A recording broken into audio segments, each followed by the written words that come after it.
ভাগবত ঢুকছি। ভাগবতে ঋষি বলে বলেছেন, ঋষি বলে ভগবান ঋষি বলে বলেছেন নাভি পুত্র শিরবতে বংশে নাভি তার পুত্র হিসেবে 100 পুত্র বড় 100 পুত্র ছিলেন। বড় ধরনের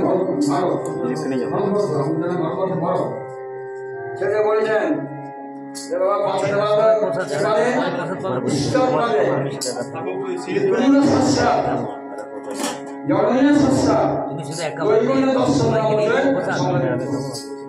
এই মৃত্যুর হাত থেকে বাঁচাতে এখন ভগবান পারে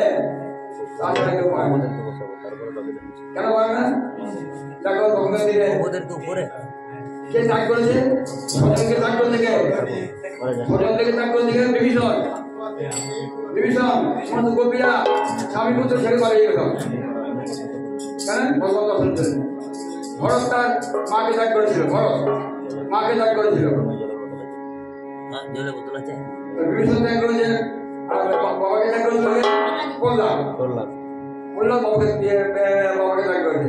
এভাবে বলছে যে একমাত্র ভগবান বানালাম। তাই ভগবতের আমার স্মরণ প্রত্যেকে দরকার এবং গীতা ভাগবত ভগবানের নাম শ্রবণ করুন। এখন এই যে প্রেস গীতা ভাগবত হচ্ছে, ভাগবত অনুষ্ঠান সব জায়গায় হয় না, হরিনামে হয়, কিন্তু সেগুলো বিষ। আমরা যেসব হরিনাম শুনতে যাই ওগুলো বিষ। ভগবানের কি মনে হয় ভগবানের নাম করার অধিকার নাই।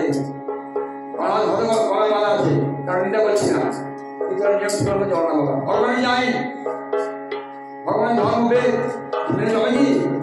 কিন্তু আমাদের এই যেসব ছিল আছে এই বন্ধুরা, হ্যাঁ এই দামোদর মাস চলছে, এত ব্রত সব করছে, কজন করে পারে নিয়ম শূন্য আমাদের চলছে, সিস্টেমে চলছে, ভগবান আইন মেনে চলছে।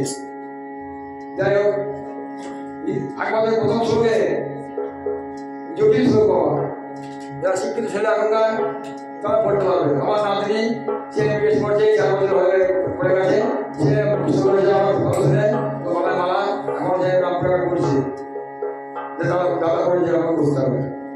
প্রথম কাল ভালো বেড়ে গেল, এরপর করবি